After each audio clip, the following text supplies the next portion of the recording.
A v redu tako? Ja, daj še malce dol. Ma dej nihi. Seveda, to ni v redu. Sej, najbrž nisem edini, ki sem se ob besedi Renegade spomnil na dolgočupatega odpadniškega Lorenca.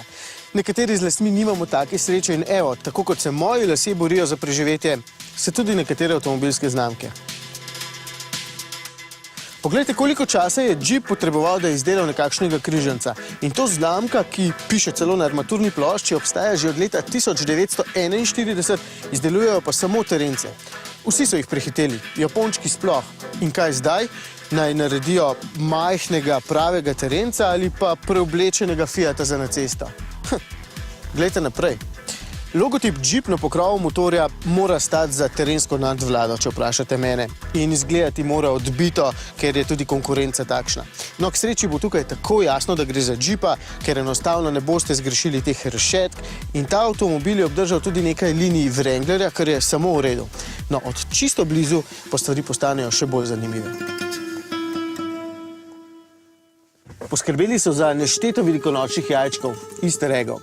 Recimo ta star vilis tamle, pa ta topografski zemljevid meke za terence, Moaba v Utahu, Jeepov grill na lučeh, zvočnikih in sedežih, ter tole blato, ki sicer deluje kot bruhac.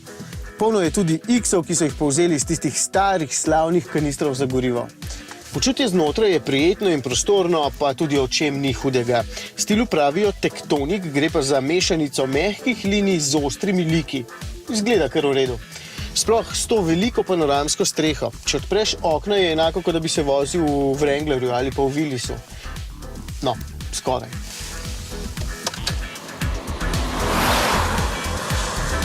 Poganja ga Fiatov dvolitrski dizelski 4-valjnik s 103 kW oziroma 140 konji.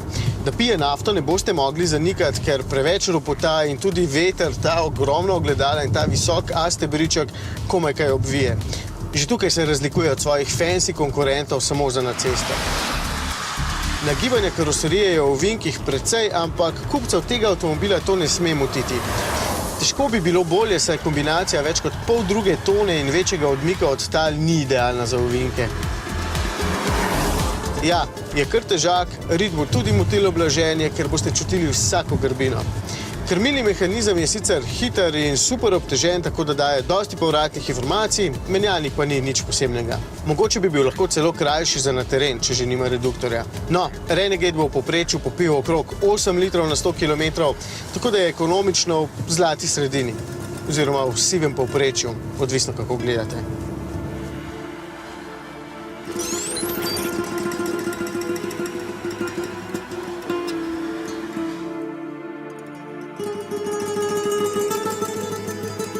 Oprema Limited je predzadnja, hujši je samo še Trailhawk, kar pomeni, da ima ta 7-palčni zaslon med merilniki, 5-palčni sredinski zaslon, opozorilnik za spremembo voznega pasu, ki nekaj sekund celo pomaga ohranjati linijo, več kroma in tako naprej. Ampak to mi v divjini nič ne pomaga, ker če že kupujem Jeepa in to 4-kolesnim pogonom, ga verjetno kupujem z namenom. Varianta Trailhawk je sicer še bolj robustna, ampak že tole se krasno znajde na terenu. Kar mi pomaga je Jeepov Active Drive. Ta omogoča elektronski preklop med 4-kolesnim in 2-kolesnim pogonom, ima pa tudi prednastavljene programe za blato, sneg in pesek. Blato, čeprav ni veliko luž. Za res strme in neravne podlage je sicer na voljo še nadgrajeni sistem Active Drive Low, s katerim lahko spremenim prestavno razmerje in se potem počasi plazim ali pa spuščam po kakšnem klancu. Ta ga sicer nima, ampak 4-kolesno gnane izvedenke so od tal oddaljene 20 cm, tako da takele podlage lahko prežvečim za šalo. V bistvu je pogon dovolj zmogljiv, da bo zadostil tudi najzahtevnejšim. Meni osebno je všeč, da je zadek precej živahen, edino na sklopku je treba paziti, hitro zasmrdi. Sicer pa, Renegade, da si ne kupujte za vožnjo po cesti, sploh če se nikoli ne zapeljete z nje.